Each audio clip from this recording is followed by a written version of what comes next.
You may, I imagine most of you in this room are going to agree with a lot of her views, which are CTA's views. Some of you may not. They're definitely teacher-centric. That's who they represent, teachers in California, teachers in our community, teachers in the schools that represent the areas that all of you are from. But what is most important is listen to Estelle with an ear to what's happening with this budget process. Whether you like her position or not, it's going to be key to help lay the groundwork for further questions you'll have later today. She'll kind of set up or tee up some of the questions for you. So please welcome Estelle. She always makes time for us, and we're glad to have her here. Thank you. Well, good morning to all of you, and I have to say I'm really pleased to see so many students here. I think this is a wonderful experience, a wonderful learning experience. I myself was a teacher for 17 years before I went to work for CTA and this will be my 20th year at the Capitol. With that, I thought this year is a really good year. In the 20 years that I'm the budget lobbyist for CTA, and I'm the person who helps guard the Proposition 98 initiative, right? The guarantee that we have for our schools, because Prop 98 is the mechanism for funding our schools in the state. Well, and they put it on the non-98 side. Now, some schools still offer childcare, but they have an educational component. I'm really focused on those particular programs that don't have any educational component. It's just simply parents or relatives staying at home with the children and paying for them to stay home and care for the children. It's a subsidy, an entitlement from the state. So this year they want to come back into 98, and we, CTA, and the coalition supported the removing of the child care in 2011. Now they would like to come back in. And actually, it's a wash. There is no savings, there is no advantage for this year. But in the out years is the concern, because then those numbers grow, and you have a limited pot of money, and you have to start taking money from Peter to pay Paul. And it's just not childcare. Museums, for example. Some people think that Proposition 98 should be paying for museums. And while it's not a lot of money, it's still what we don't believe should be money spent. We believe that these dollars should be spent in the classroom, right? The other issue would be school facilities. We thought the governor was going to propose using Proposition 98 dollars for building schools or modernizing schools. Well, in this state, we've always had a state-local partnership. In the 20 years that I've done budgets for CTA, this has been the best one so far. So I want to thank you all for the hard work that many of us did under the year for the Proposition 30, because this is why we're here today, right? The voters spoke. They said schools are a big deal in this state. They should be a priority, and it's coming to fruition.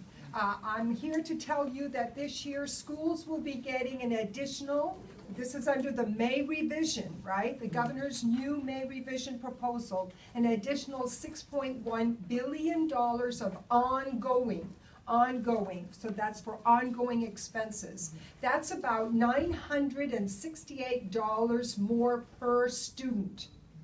That is huge.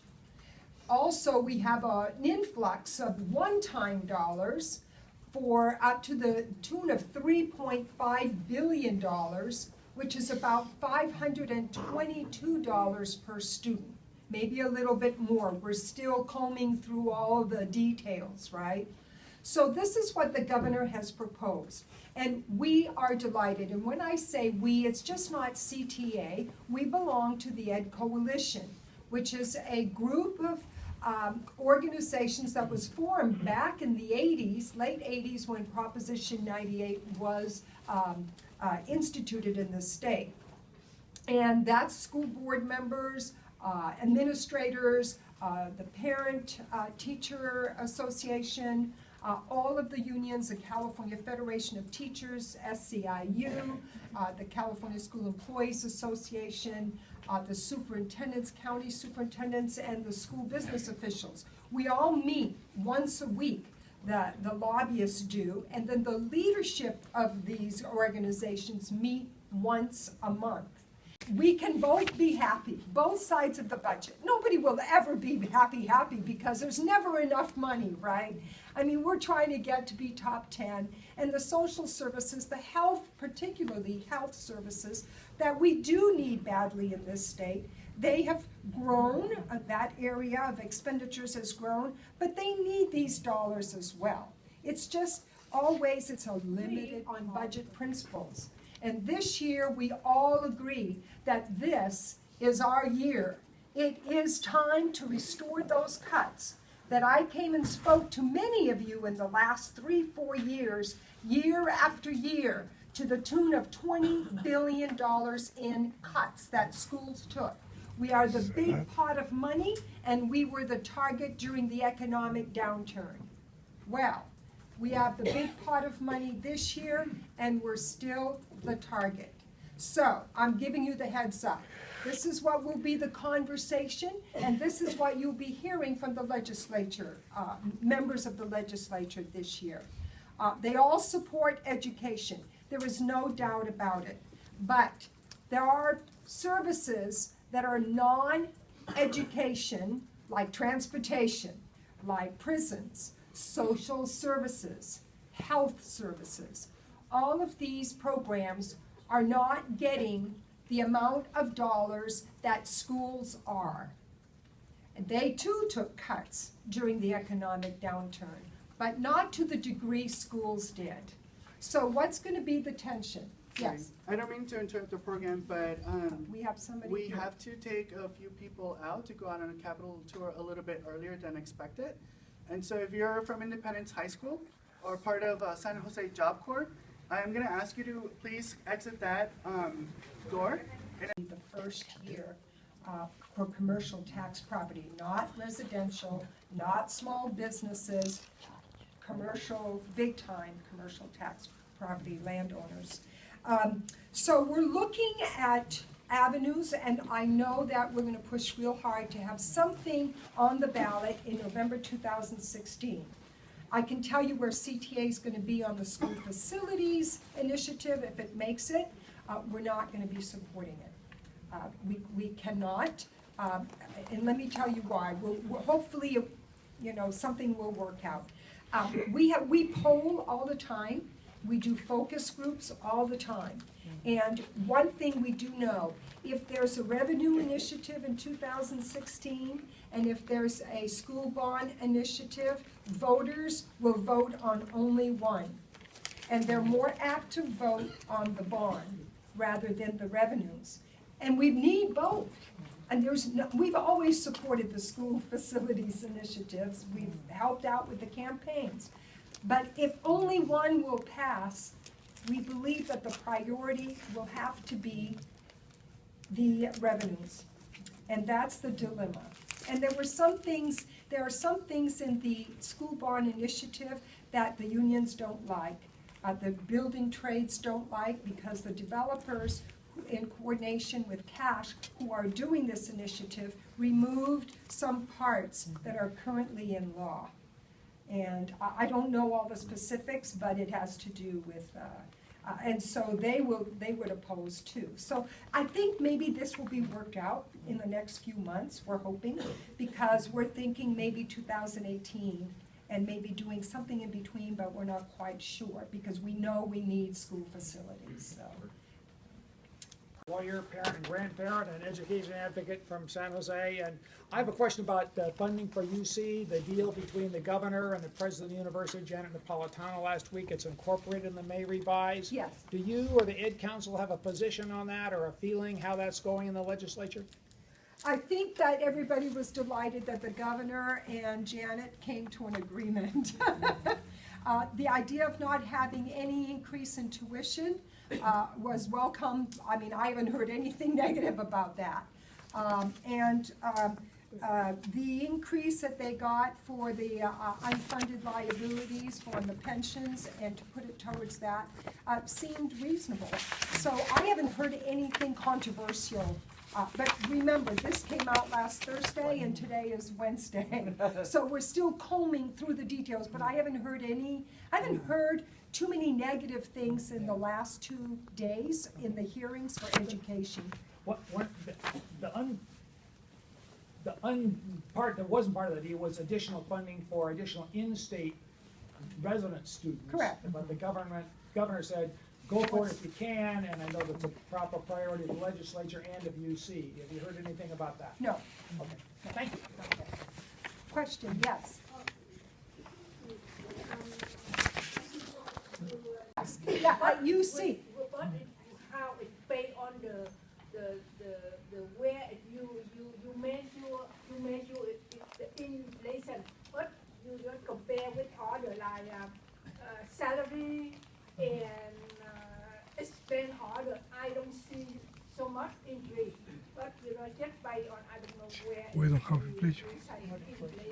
Just increase on the budget for the UC system. But compare with other salary, not. For the salaries and for UC professors? No, I see it. I can't, on the- to somebody, the salary, it go like, increase the tuition or something for inflation. But what if you measure inflation to increase the higher tuition for students? But because it's on the idea about that, from here, it's like the salary is not increased and everything, you know, it's not increased. But you say it increased by inflation and in the higher tuition.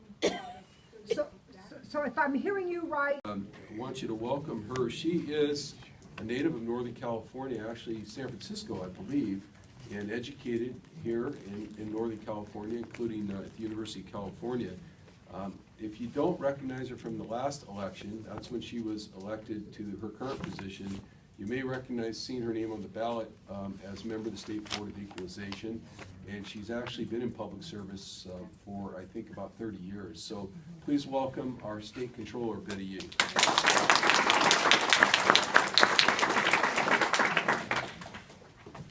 Thank you very much, Supervisor Cortez. Good morning, everyone. Good morning. It's a pleasure to join all of you here today, and I was happy to see my friend Estelle here from CTA. So I hope you had all of your questions answered about K-12 funding and all of that. But so I'm always just heartened to see young people in an audience. And so I thought what I'd do is just talk a little bit about my role as controller, and but I really want to address the young folks who are here today. So as the state controller, I essentially mind the store for the state of California. I make sure that the revenues are coming in to the state as anticipated. I watch to be sure that we have enough cash to pay our bills. I audit state programs and local governments to be sure that our public dollars are being utilized according to law.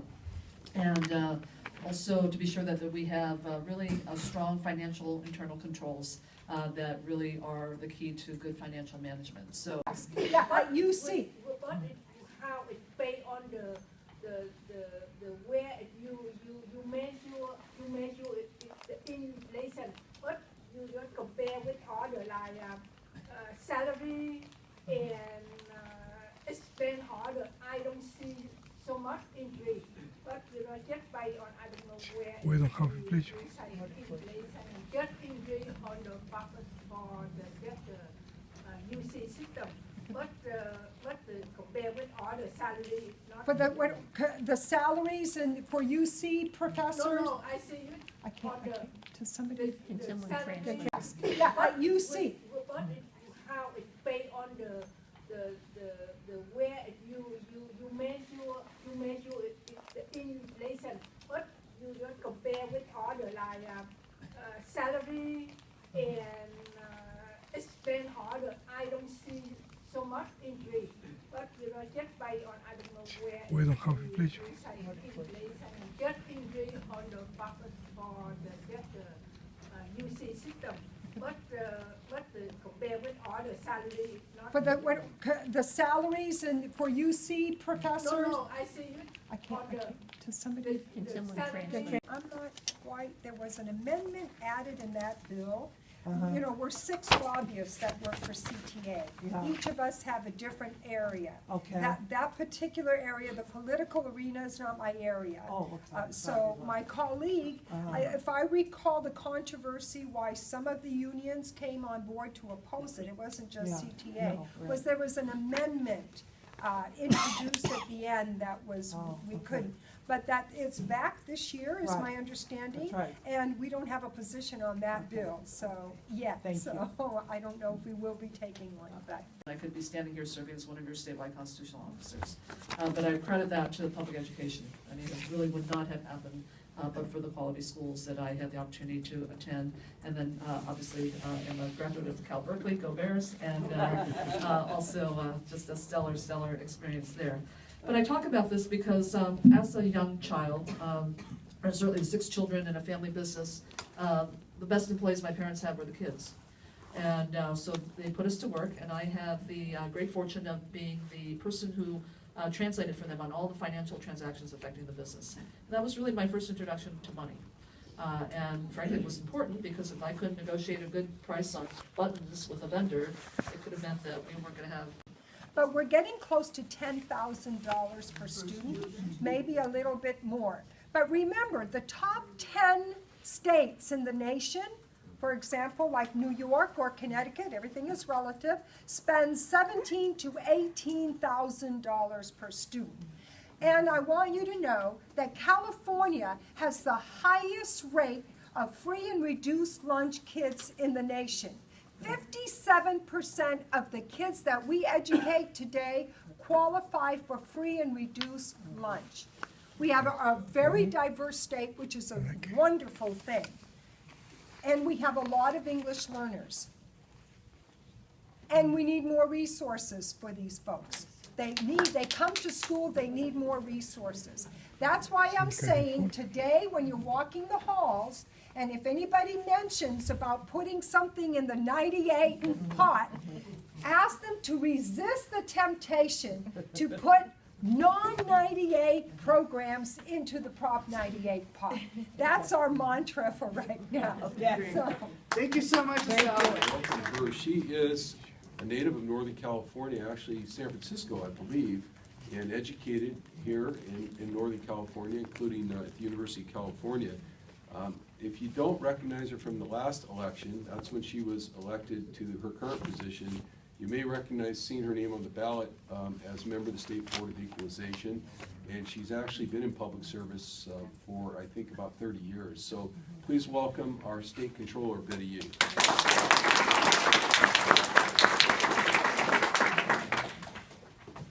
Thank you very much, Supervisor Cortez. Good morning, everyone. Good morning. It's a pleasure to join all of you here today, and I was happy to see my friend Estelle here from CTA. So I hope you had all of your questions answered about K-12 funding and all of that. But so I'm always just heartened to see young people in an audience. And so I thought what I'd do is just talk a little bit about my role as controller, and but I really want to address the young folks who are here today.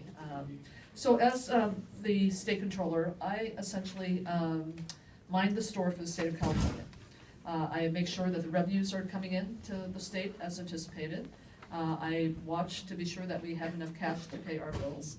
I audit state programs and local governments to be sure that our public dollars are being utilized according to law. And also to be sure that we have really strong financial internal controls that really are the key to good financial management. So have a good view of politics. I feel like that's like really important. Positive force. How many of you think politics is kind of negative? You read about all the dysfunction in Congress and dissension and okay.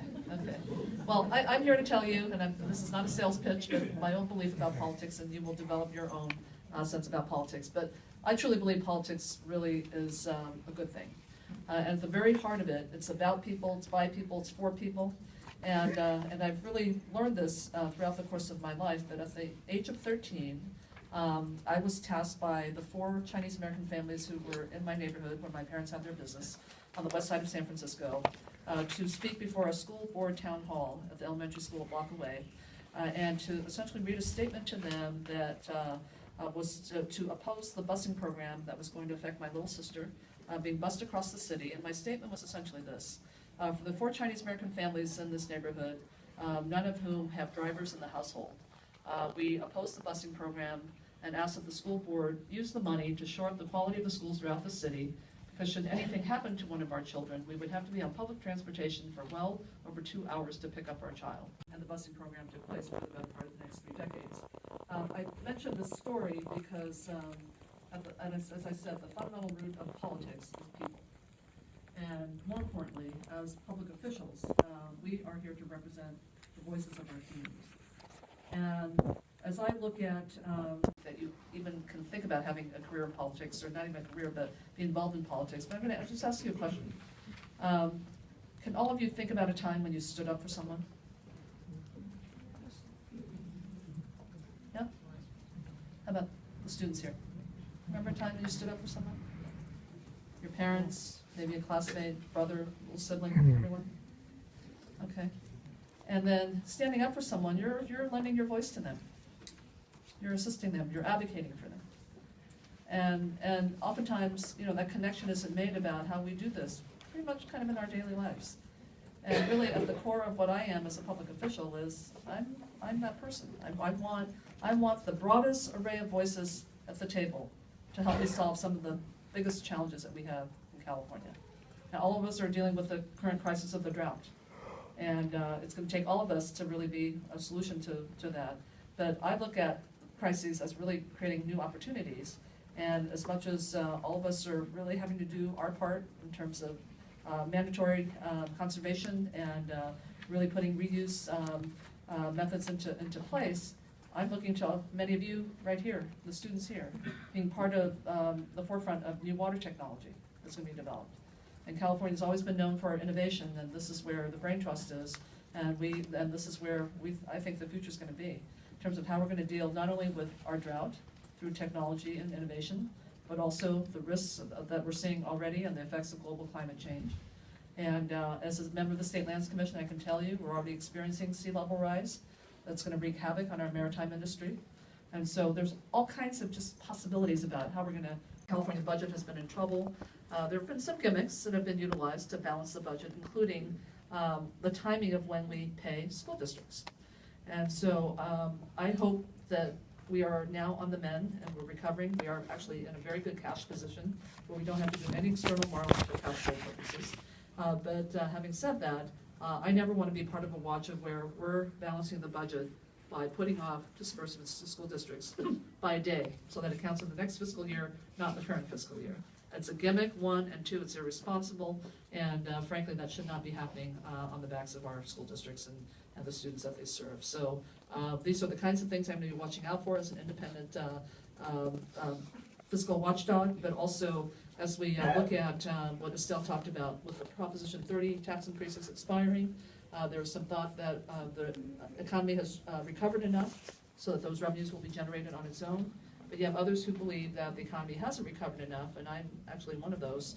And so what do we do going forward? 100 apartments on the Evergreen campus. We're also questioned why they're allowed to spend $20 million of our money for their headquarters and prime real estate downtown San Jose when they could have built on the Evergreen campus. Can we have an audit of them? Well, you can certainly Thank you. request it, but unless there's some sort of. We can't find the source of the money. Okay, okay. And it's they're using. Real estate downtown San Jose. Okay. We don't think that's right. It should have gone to the students. No, I would agree. Let me ask you to do this. Will you go on my website, send me an email through my public email address, Yes, and ma'am. I will direct it to our audit division to follow up. Thank you. Okay. Thank you. I have a quick question about knowing that perhaps artificial intelligence, we thought that will take it over. Should we celebrate human race and do something about? Like, I'm proposing to have international human race. Do you think state would like that idea, to celebrate humans? I don't know much about the issue, so I don't want to comment without knowing more, but I'm happy to look at more information. You know, I think anything that promotes, well, for me personally, and I think that's true of policymakers, we're really cognizant about the great diversity we have in this state, which is really changing the way that we're looking at public policy generally. Even on the issue of affordable housing that I'm talking about, look at the demographic changes that we are seeing in California. I think we're completely out of the mindset now about sprawling single-family homes and really more about more dense housing close to infrastructure and transportation. And so I can tell you that demographic changes really affect all of what we do in public policy. On your particular issue, I would be happy to learn more. Not learning how to work. And I think that that may be something that's really needed, and work hard. And it happened in the Berryessa, they won't even let them use the community garden. They've got it locked up, and the kids can't go out there and learn how to dig and shovel and things that are. But I can say that overall, you know, one of the things that the governor's emphasized, both in his budget as well as more globally with policy, is talking about workforce development as something that not only is just for adults, right, but we're also touching on all the pieces, but also really starts at the youngest grades and talking about this is about college and career readiness and trying to ensure that that is comprehensive and covers all the different options, while not dictating that for any students there's a presumption of where those students will go. So there's opportunities for all, but then within those, allowing that depending on the choices you want to make, you're well prepared, and that would include things that would go towards workforce development pieces. Question? I work in San Jose, so I volunteer in San Jose schools as well. Question is, my kids go to Kennedy Middle School, which is public school in Cupertino, and they have an 8th grade science program in Yosemite. And from year to year, all of a sudden, I think starting from last year, the law has changed. Some of the field trips, it's not required donation anymore. It's really recommended donation. Particularly very challenging for that program because one of the parents decided not to donate. It's very expensive, $800 for 5 days of the program. And now every single year the kids struggle about we don't have enough money, go, no go, go, no go. And eventually with a lot of fundraising, a lot of people putting out a lot more money, double or triple the amount, and the trip had gone to maybe 3 days or 4 days. Now my first one will go to the program next year. And all the parents of 7th grade are very worried how the money is going to come from. So I don't, since you're lawyers, I don't understand why all of a sudden there's a change because the program has been running for years, and it's like it's pretty working for the school district. For the not a required donation, a lot of field trips are in danger, including the band trip to different places. It's just a lot of chaos as part of it. So there is something in the California Constitution that ensures, it's called the Free Schools Clause. So it guarantees that all children, regardless of family financial circumstances, have equal access. And so it guarantees that we have a system of free common schools. And then that's been interpreted by the courts, as well as sometimes by the legislature to say, what does that mean? And a few years ago, there was both a lawsuit statewide that was brought by some civil rights organizations to ensure that this Free Schools Clause really, that promise was delivered to all students and was delivered equally. And so that brought more attention to it. So we saw a lot of school districts start examining their policies. And for instance, around field trips, state law actually says you can ask for parents to donate to support that trip, but you can't require a student has to do that in order to go. So for instance, you can't exclude a child who's not able to pay for that donation.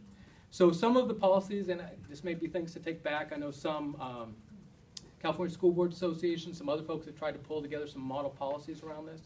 Some of those that I've seen say where there's kind of a collective fundraising goal that is provided, so everyone can contribute to it by according to their means, but then no child is excluded from that trip.